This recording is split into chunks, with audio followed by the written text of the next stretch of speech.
El mal supone, desde todo punto de vista y desde sus mismísimos inicios, que se pierden en la noche de los tiempos, una insidiosa amenaza, un profundo enigma y un indudable desafío intelectual y terrenal para la vida humana.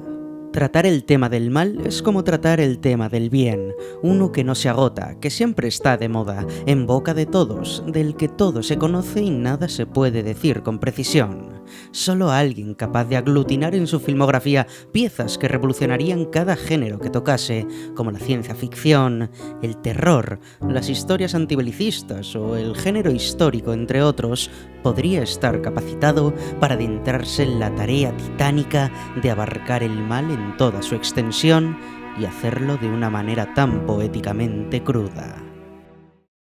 Así pues, y dejando claro que un análisis de esta película se queda corto para tratar apenas la superficie de lo que se esconde dentro de esta obra magna del séptimo arte, hoy analizamos La Naranja Mecánica y su expiación de la maldad. Para hablar de cómo Stanley Kubrick desarrolla el mal, en muchos casos expuesto como una violencia apática, tocaremos tres grandes puntos que encierran, en esencia, la manera en la que el mal queda perdonado y aceptado por la película. El primero de los puntos, el que se refiere al apartado que se intuye con mayor dificultad, sería el que se titula La maldad de lo estético. Como bien sabréis, los que habéis visto esta película, la estética, la forma, lo poéticamente inquietante de su construcción visual y sonora, hacen de la cinta una verdadera delicia para los sentidos. Así pues, aquí hablaremos de la manera en la que la maldad queda exculpada por parte del público gracias a su grandeza en los apartados estéticos, ya sean visuales o sonoros, y que otorgan a la película un atractivo innegable. Películas tan reseñables como No Country for Old Men, Reservoir Dogs, Scarface, entre muchas otras, utilizan la parte estética de sus películas para enfatizar el atractivo del mal. Esto no tiene nada de malo, valga la redundancia. Es cierto que desde cierto punto de vista se podría arguir que es peligroso, que hace al espectador insensible ante las escenas de maldad reales, pero cualquiera que fuese insensible al ser testigo de cómo alguien es descuartizado con una motosierra, por muchas películas que haya visto, te diré que el problema de esa persona no fueron las películas. También hay que decir que los estímulos a los que se enfrenta el gran público cada vez tienden a ser mayores, más explosiones, más disparos, más vísceras, más de todo, y por tanto su capacidad de sentirse estimulado por ellos disminuye. Pero como sucede con Marvel, la clave no es la cantidad, sino la calidad. En La Naranja Mecánica, esta estética, como quien absuelve la maldad, se percibe de principio a fin. Sin ir más lejos, el mismo plano que abre la película nos muestra a Alex y a sus drugos en un bar, tomando leche con drogas. Y el mismo bar es una obra de arte en sí misma. La composición en la que aparecen los personajes hacen que se insuflen de carisma, de un atractivo que hará que todo lo que puedan hacer sea perdonado. Este estilo, que se mueve entre el retrofuturismo y el realismo, más allá de poner en contexto una realidad distinta a la nuestra, pero que comparte códigos morales, hace que Kubrick pueda jugar con los escenarios, que pueda engrandecer las acciones de los personajes con sus trajes, con los objetos del atrecho, sin que nada de ello sea un elemento que destaque sobre el total. Así se crea un ambiente estético en el que la película puede atraer al público lo suficiente como para que éste quede tan absorto que perdone inconscientemente las acciones que está viendo al alabarlas por su poética visual. Sin embargo, pese a que lo visual tiene una innegable fuerza, pues Kubrick es un maestro de la composición y lo demuestra plano a plano, si hubiese un elemento estético que haría de esta película una maravilla lírica, sería la música. La mal llamada banda sonora en esta cinta engrandece la violencia y la maldad percibidas por nuestros oídos, dado que es el acompañamiento perfecto a la exaltación que reciben nuestros ojos, pero asimismo funciona como herramienta para aludir a la humanidad del personaje de Alex. Pues, ¿es acaso la música contenedora del mal? ¿De la violencia? No, pero puede ser perfectamente cómplice de la misma, al exaltar el ánimo, al provocar ese mal en nuestra percepción. Una misma escena puesta con música bucólica, música techno o música rock nos evocan diferentes estados. Así pues, la música juega un papel de expiación en Alex, ya que propone de forma estética la idea de la diferente percepción del mal. Véase que el mal depende del ángulo con el que se mire, haciendo de Alex un personaje que, visto desde diferentes perspectivas, pueda ser resarcido, como lo podría ser la misma música. Aparte, la música tiene una incidencia en la propia película con la unión de esta como elemento catalizador de la náusea que produce en Alex con la novena de Beethoven, que luego trataremos en profundidad, así como del trauma del escritor con la canción de I'm Singing in the Rain. Es, a partes iguales, una herramienta que funciona en la superficie de la película como acompañamiento que enfatiza los momentos de ultraviolencia y blanquea, incluso engrandece los actos de maldad, mientras que, a su vez, es usada como pieza narrativa para hacer de Alex un personaje no carente de toda sensibilidad, pues solo Beethoven evoca en él algo parecido a la empatía, algo parecido a lo que sentiría una persona emocionalmente cuerda, y lograr que el escritor, una persona cultivada y a la que se le presuponen valores morales elevados, se convierta en un vengador sin escrúpulos.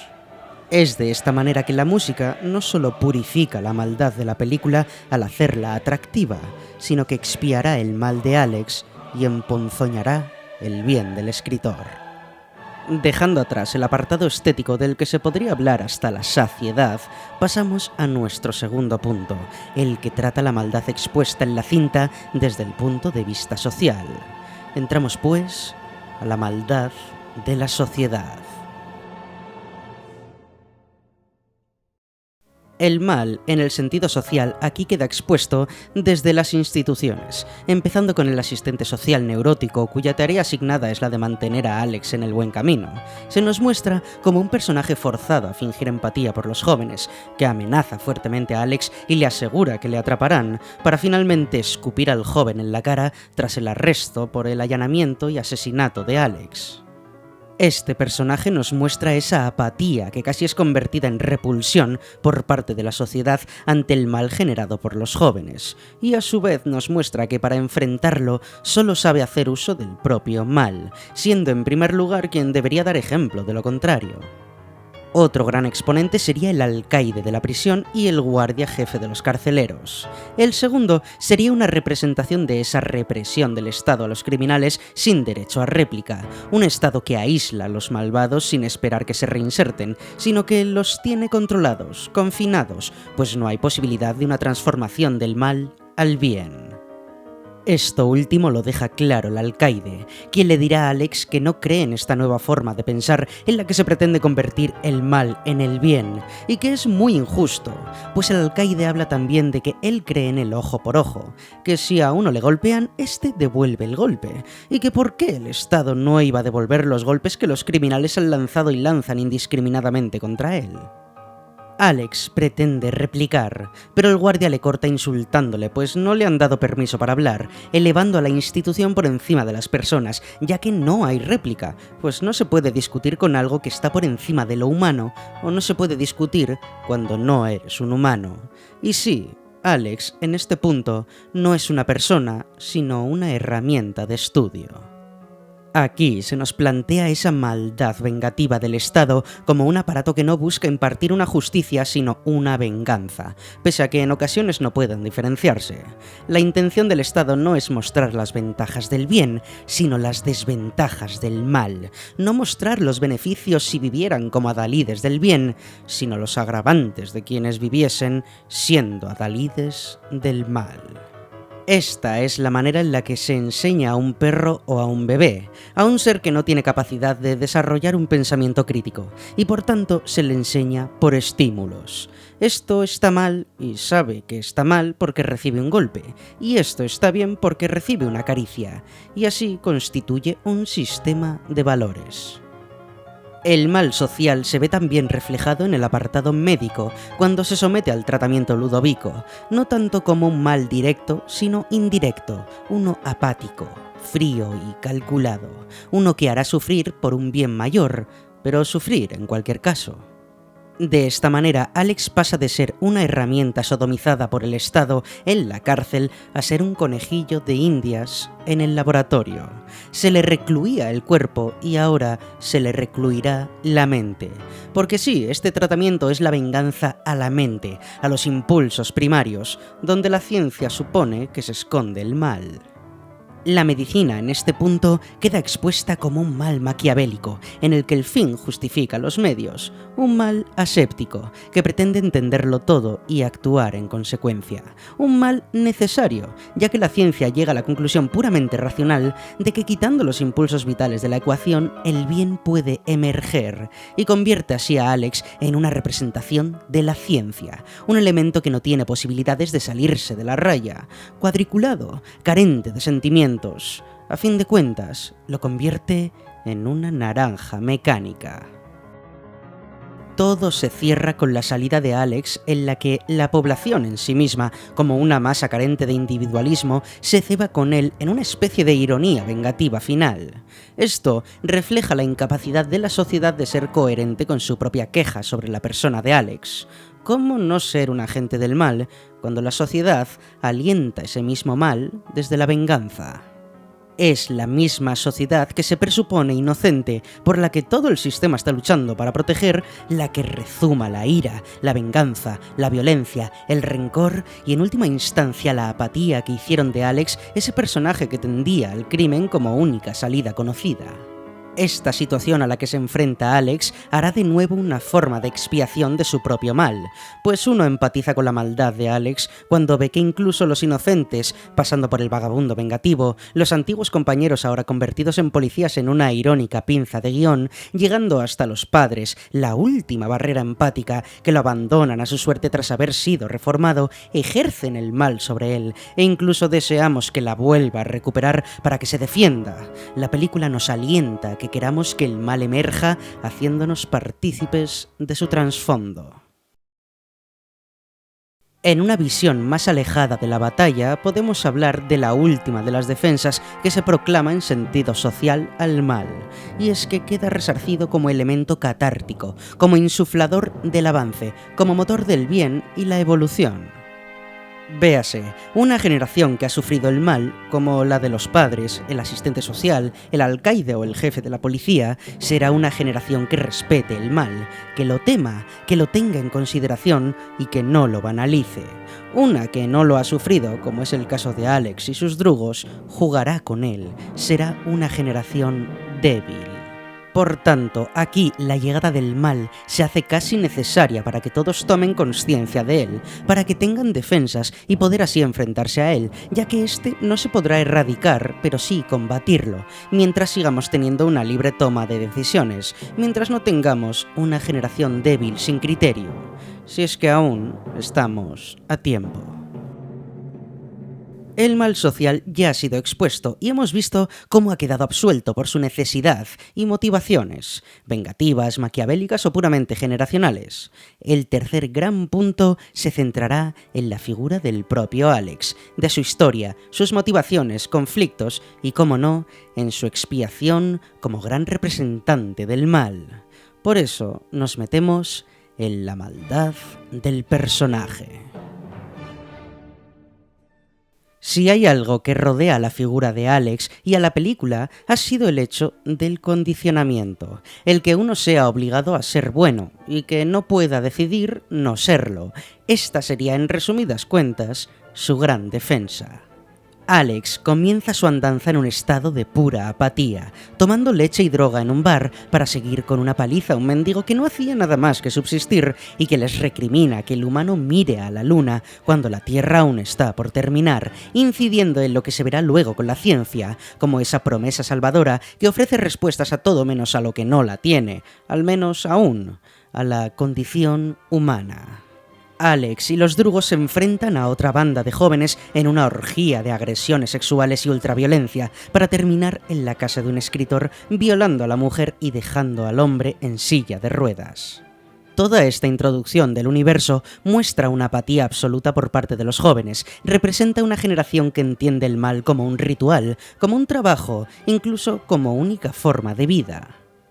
Alex se redime en parte cuando golpea a su drugo, cuando éste se ríe de la cantante, por ese elemento empático que le ata, aunque sea de forma tangencial, al bien. El que Alex y sus drugos solo se comuniquen a partir de la violencia muestra esa incapacidad de los personajes para hacerlo por otros canales. Por lo que de alguna manera son víctimas de la sociedad, como hemos visto en el punto anterior, que les golpea para hacerlos fuertes ante la maldad, pero al no estar preparados para procesarlo, se convierten en el mismo mal que la sociedad quería combatir. Alex es de esta manera mostrado como un producto de la humanidad. De esta manera llegamos al arresto de Alex, quien tras jugar al mal, ya que por muy perverso que sea este juego, es mostrado como tal, es encarcelado. Y es entonces cuando el mal adquiere una dimensión de entidad para Alex, no como un divertimento, sino como un obstáculo.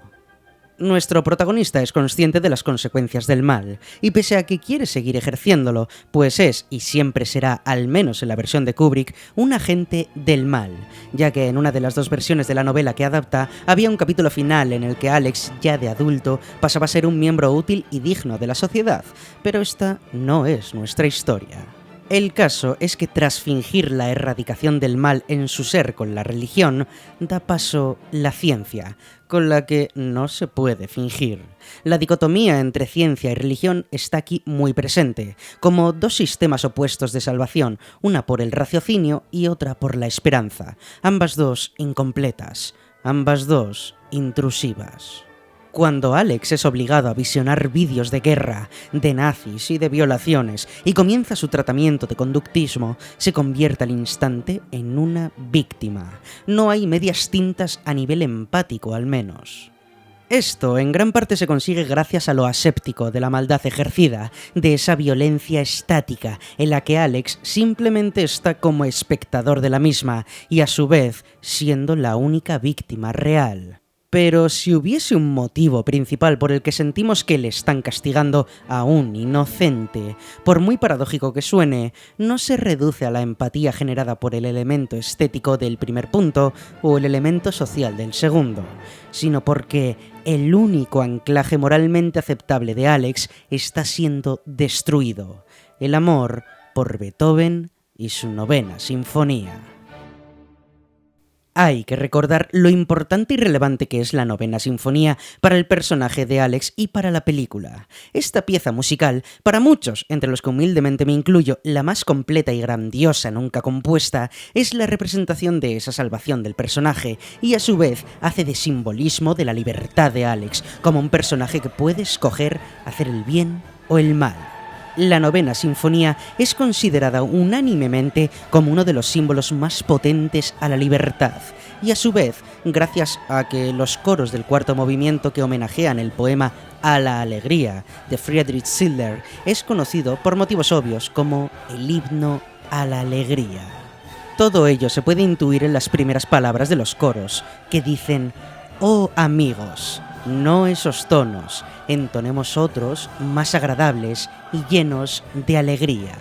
Esta estrofa nos remite a esa parte de Alex que puede cambiar, que podría salvarlo.